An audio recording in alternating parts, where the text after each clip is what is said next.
Hola chicos y chicas, ¿qué tal? ¿Cómo estáis? Soy Outconsumer, bienvenidos a una nueva Outreflexión. Hoy quiero intentar responder a la pregunta: ¿se puede debatir de forma sana y razonable y útil en Internet? Sé que todos tenéis en la cabeza la respuesta: no, no se puede. Pero bueno, voy a intentar desgranar mi opinión y creo aportar ideas que a mí me han ayudado a cambiar un poco mi posición y mi forma de actuar, y creo que a lo mejor también pueden ser buenos para vosotros, y que entre todos creo que podemos cambiar esta situación y que no todos en la cabeza tengamos la respuesta: no, no se puede.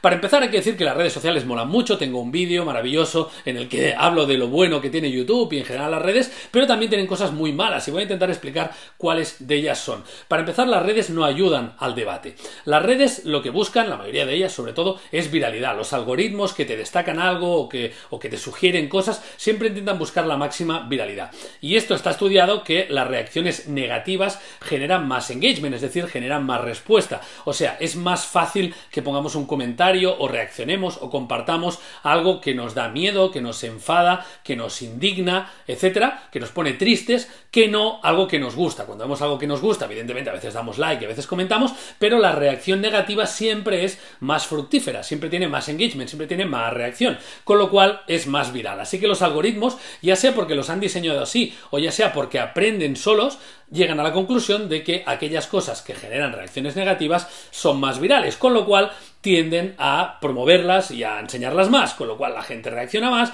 con lo cual estamos fomentando, las redes están fomentando actitudes negativas o reacciones negativas en lugar de las positivas. Así que las redes así de entrada no nos ayudan mucho. Además, las propias redes hacen otra cosa, que no es exactamente esto mismo, pero que tiene una esencia parecida, y es que generan mundos paralelos, y lo explico. Tú, que estás viendo este vídeo, a lo mejor eres muy activo en Twitter igual que yo, y a lo mejor hasta podemos tener una posición ideológica parecida en muchos temas, pero la visión que tú tienes del mundo a través de tu timeline de Twitter es diferente de la que tengo yo. Lo mismo pasa con Facebook, lo mismo con Instagram. El propio algoritmo de la red y nuestra participación a la hora de elegir a quién seguimos y a quién no, acaba, digamos, creando una realidad o promoviendo una realidad o proyectando una realidad o planteándonos una realidad diferente. Es decir, nuestra realidad es nuestra percepción de cómo es la sociedad, de cómo es la gente, de cómo opina la gente, de qué opina la gente. Se va distanciando. Cada vez tenemos una sensación, una percepción diferente. Y eso evidentemente no puede ser bueno a la hora de discutir, porque partimos de sitios diferentes. Evidentemente la realidad de cada uno ya es diferente de por sí, pero además en la red eso se magnifica. Así que es muy difícil que estemos hablando de lo mismo cuando nuestros caminos, nuestra exposición a la red es diferente. Cuando decimos, yo creo que la gente piensa que, o la gente dice, o la gente hace, muchas veces queremos decir lo que yo veo que hace la gente es tal.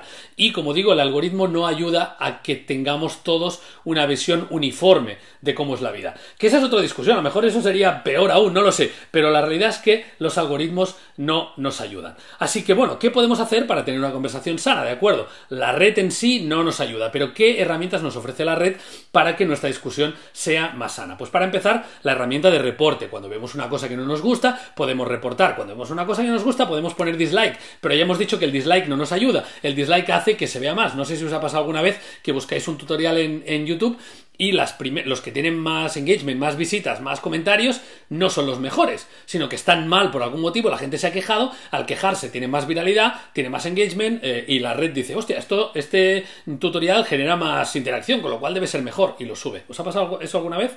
Bueno, pues eso es lo que pasa. Así que volvemos para atrás. ¿Qué herramientas nos da la propia red? El like y el dislike, pero no nos ayudan mucho. El reporte. Sabemos que se puede abusar de la herramienta de reporte. Veo algo que no me gusta y reporto, porque sea odio, o porque sea una mentira, o porque sea un uso ilegítimo de la imagen de alguien, etc. Vale, podemos hacer eso, pero hemos visto cuentas suspendidas simplemente porque alguien con mucha influencia ha dicho hay que ir a por esa persona, teniendo razón o no teniendo razón. Muchas veces hemos visto que se suspenden cuentas de gente en internet, en Facebook, etc., que objetivamente no merecerían ser, ¿no?, eliminadas, y al revés, hay cuentas que tienen una actitud claramente negativa, tóxica, incluso ilegal, y aún así se mantienen. Yo qué sé, pornografía infantil. Estaremos, espero, todos los que estáis viendo este vídeo de acuerdo en que la pornografía infantil no debería existir, y mucho menos en una red social, pero aún así sabemos que en Twitter, por lo menos hace un año, había muchísimo contenido de pornografía infantil, sobre el que nadie hacía nada. En Instagram no sé si pasa, pero podría ser. En YouTube hace pocas semanas lo vimos, que había toda una subtrama de, no era exactamente pornografía, pero sí contenido de menores enfocado a contenido sexual, ¿no? Entonces, es evidente que los algoritmos no son capaces de frenar eso, pero sí son capaces, por ejemplo, en Instagram de censurar pezones femeninos, porque alguien considera que eso está mal. Así que el algoritmo es capaz, pero no del todo eficaz. Las propias herramientas que nos dan no son del todo eficaces. ¿Qué sería mejor? Desde la propia red, pues una moderación humana, porque yo creo que los algoritmos aún no son capaces de llegar a ese punto y de poder moderar de forma eficiente, pero una moderación humana es imposible, y explico por qué. Por un lado podemos banear palabras, ¿no? De forma preventiva, por ejemplo, la palabra puta. Alguien que pone puta difícilmente quiere tener un debate constructivo, pero cuando alguien pone estoy de puta madre, pues ya estamos censurando. Es un ejemplo muy, muy obvio y muy sencillo, pero me ayudáis a entenderlo, ¿no? Es decir, cuando variamos una palabra, realmente estamos obviando el contexto, y el contexto lo es todo. Yo estuve muchos años moderando en el foro de acb.com, creedme que fue una pesadilla, es muy difícil hacerlo bien, no sé si lo hice bien o no, lo intenté, pero es muy difícil. ¿Por qué es muy difícil moderar? Porque tienes que tener en cuenta el contexto, quién está diciendo qué. Estamos de acuerdo en que una amenaza de muerte, por ejemplo, es algo que no debería existir, que de hecho es ilegal. Yo no puedo decir te voy a matar, te voy a tirar un tiro en la nuca cuando salgas por la puerta de tu casa. Eso creo que estamos de acuerdo en que no se debería permitir, pero si se lo dice un amigo a otro amigo, o estamos parodiando, o estamos usando la ironía, a lo mejor ahí sí se debería permitir, ¿no? Lo hemos visto, el límite de la ley también es difuso. Por ejemplo, aquí en España, ¿no? La ley no parece que nos esté ayudando. Yo puedo hacer una amenaza si es irónico, puedo hacer una amenaza si es un chiste, puedo hacer una amenaza si es una canción, si estoy reivindicando algo. Hay muchos matices y la ley le cuesta llegar a todos esos matices y ser de forma y aplicarse de forma justa. Lo mismo pasaría con una moderación. Tendríamos que tener a 1.000.000 de humanos revisando, yo que sé cuántos tweets se ponen al día, todos los tweets, y conocer, no solo estar ahí revisando, y no solo ver aquello que se reporte, sino saltar de oficio, digamos, cuando vemos una cosa mal, actuar, y tendríamos que estar siempre y actuar siempre, porque para que una moderación sea efectiva, primero tienes que conocer, como decía, el contexto, tienes que conocer los personajes, la dinámica que hay entre esas personas, si un tipo de comentario se puede considerar un acoso cibernético, porque esa persona se le hace siempre el mismo comentario y se hace en tono burleta y se hace para hundirla y para hacerla sentir mal. Eso tenemos que conocerlo, o simplemente es un chiste sin ninguna intención, un chiste en el que las dos partes están de acuerdo, y además tienes que actuar siempre, porque si no das la sensación de injusticia, que es también lo que pasa aquí con la justicia, ¿no? Hemos visto gente condenada por tweets que dices, hostia, pero es que yo he puesto tweets así, ¿no? Entonces, o todos deberíamos estar procesados o nadie, ¿no? Entonces la moderación le pasa como la justicia, o se aplica siempre o se convierte en injusta.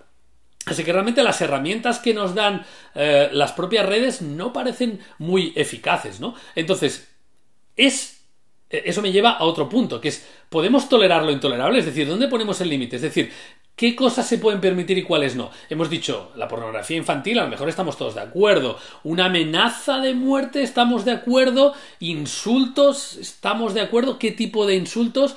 Reírse de alguien por su condición sexual debería estar permitido, ¿no? Soy consciente de la paradoja de tolerar lo intolerable, ¿no? Si yo tolero todas las opiniones, estoy tolerando también una opinión que no tolera las otras opiniones. Si yo estoy en contra de la aplicación de la violencia, en ningún caso puede venir alguien con un bate y reventarme la cabeza, por ejemplo, ¿no? Entonces eso puede pasar. Así que quizá tiene que haber límites, pero ¿qué límites tenemos que hacer? Al final, cuando estamos prohibiendo palabras y prohibiendo expresiones, estamos limitando la libertad de expresión, y la libertad de expresión es algo muy importante, pero debe tener límites. Así que ese debate que cada uno tiene en su fuero interno, ¿no? Cada uno dice, bueno, hasta aquí sí, hasta aquí no. Imaginadlo, tenerlo en sociedad y ponernos todos de acuerdo. Es realmente muy difícil. No sé si lo vamos a conseguir, pero deberíamos intentarlo, ¿vale? ¿Hay que tolerar lo intolerable? No lo sé. ¿Os acordáis de esa polémica de punch a Nazi? O sea, darle un puñetazo a un nazi. ¿Está bien darle un puñetazo y partirle la cara a alguien que defiende que hay que partirle la cara a otra gente que es diferente? ¿En qué nos diferencia esa actitud de la suya? No, es que él quiere pegar a alguien por su condición, no por su actitud, o no por sus ideas, o por sus ideas, pero sus ideas no son malas, ¿no? Entonces, no quiero ponerme equidistante y no quiero un relativismo moral absoluto, porque yo creo que hay cosas que están bien y cosas que están mal. Simplemente quiero deciros que ese es un camino peligroso y difícil el decir hasta dónde. Cada uno tiene su opinión. Entonces, cuando todos hablamos es muy difícil poner unas líneas que funcionen para todo el mundo, ¿no? He visto gente quejarse de que las redes son de derechas, que Twitter es de derechas y que promueve las opiniones de derechas, y al revés, que las redes sociales promueven las actitudes de izquierdas y censuran las actitudes de derechas, ¿no? Y probablemente todos tienen parte de razón, ¿no? O todos sienten que eso realmente es así, pero eso me lleva a otra reflexión. ¿Quién tiene razón? Y aún peor, ¿se puede tener razón? Sí, claro, es que los datos, ¿no? Tengo apuntado ahí, malditos datos en esta cápsula. Los datos no nos salvan, los datos ayudan, pero hay muy pocas cosas que realmente sean ciertas 100%. Es decir, hay muy pocas discusiones que se resuelvan con esto es así, yo tengo razón, fin de la discusión. Se me ocurren pocas. Incluso algo tan obvio como la Tierra no es plana. No es plana. No es plana.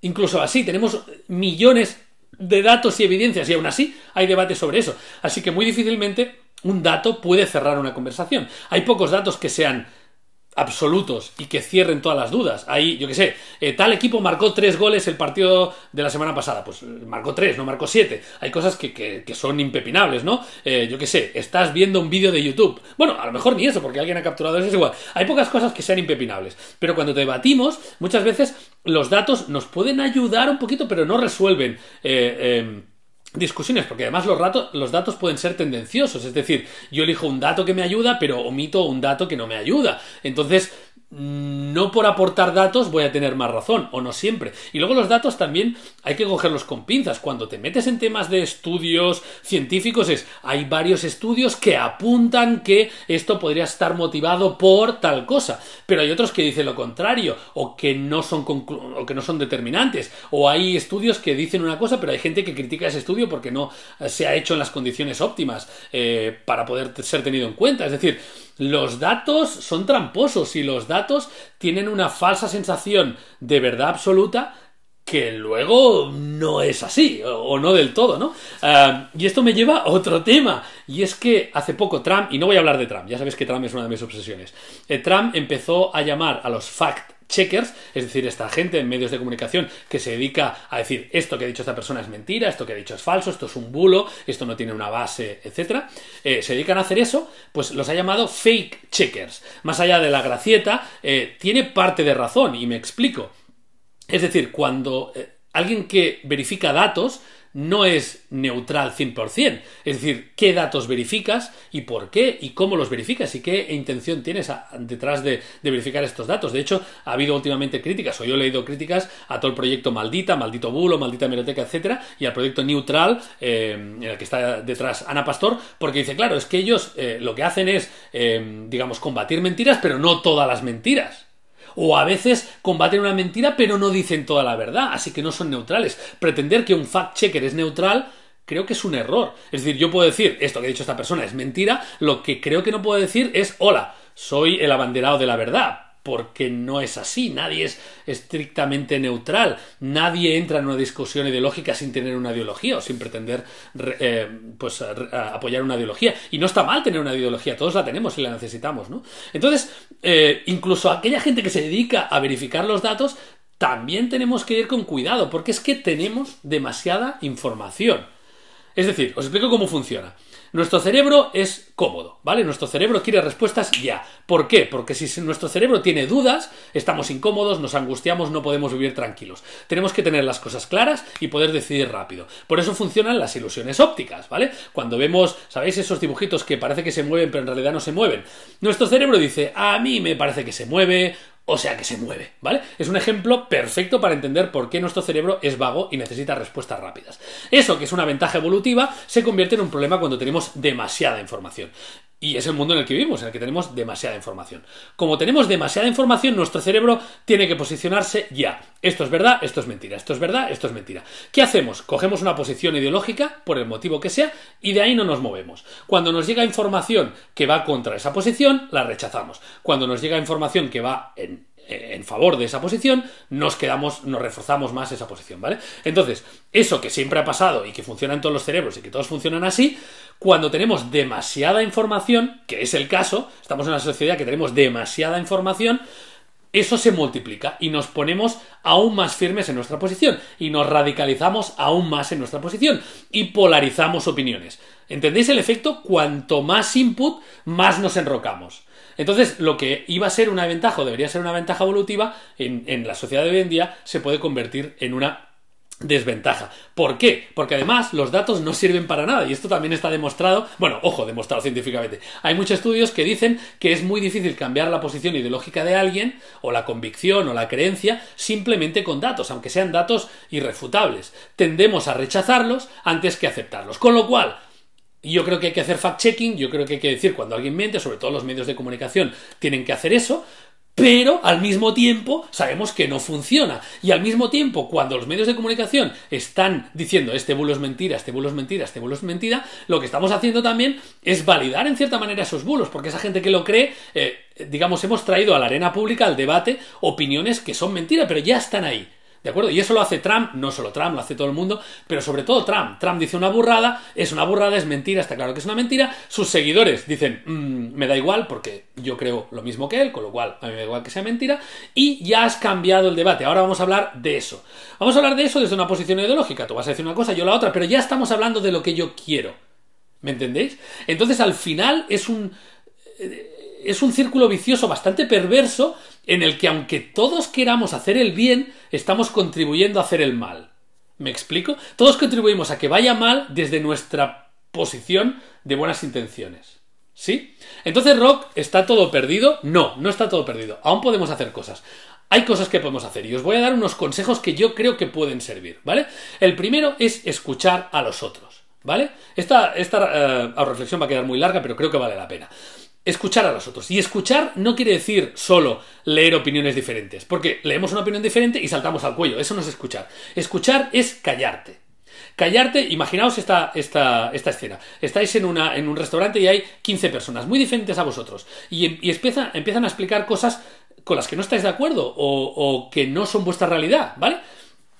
Y simplemente os calláis. Si os calláis, dejaréis escuchar a esa persona, dejaréis hablar a esa persona y será más fácil que os pongáis en su posición, ¿vale? Porque, como he dicho, cada uno tiene su verdad. Y hay muchas verdades. Ahora voy a eso. Entonces, si callamos, podemos dejar hablar las verdades de otros. Y eso es necesario para combatir la cámara de eco. ¿Qué es la cámara de eco? La cámara de eco es un fenómeno que hace nuestro cerebro, que ya lo he explicado antes, o es parecido o relacionado con lo que he dicho antes, y es que si yo estoy en una habitación en la que hay eco y yo emito una opinión blanco y el eco me devuelve blanco, blanco, blanco, blanco, blanco, se refuerza mi posición, lo acabo de explicar, ¿no? Entonces, eso que ya pasa de por sí porque tendemos a rodearnos de gente que piensa como nosotros porque nuestro cerebro quiere estar bien acompañado y no sentirse todo el rato disputado y todo el rato cuestionado, en las redes es aún más porque elegimos a quién queremos escuchar, elegimos a gente que piensa como nosotros y nos acordamos de que las redes también juegan a nuestro favor, nos muestran aquello que queremos escuchar y cuando nos muestran algo que es contrario a lo nuestro es porque ha generado una reacción negativa y nosotros también generamos reacción negativa. Así que las redes nos polarizan y nuestro propio cerebro también nos lleva a polarizarnos, ¿vale? Entonces, en este esquema, ¿cómo podemos romper la cámara de eco? Pues escuchando, callándonos, dejando de emitir nuestra opinión para que nos vuelva el eco, callándonos. ¿Vale? ¿Censurándote? No censurándote, pero escuchando a otro. Realmente, ¿no os ha pasado que un amigo os cuenta un problema suyo y vosotros estáis pensando, sí, pero es que yo, sí, pero es que yo, sí, pero es que mi problema es más importante, etcétera? Cállate. Y cuando te callas, puedes escuchar, ¿vale? Se entiende la metáfora, ¿no?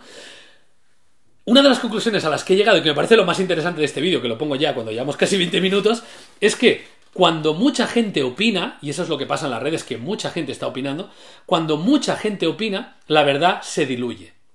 O mejor dicho, la verdad se multiplica. Es decir, hay más verdades.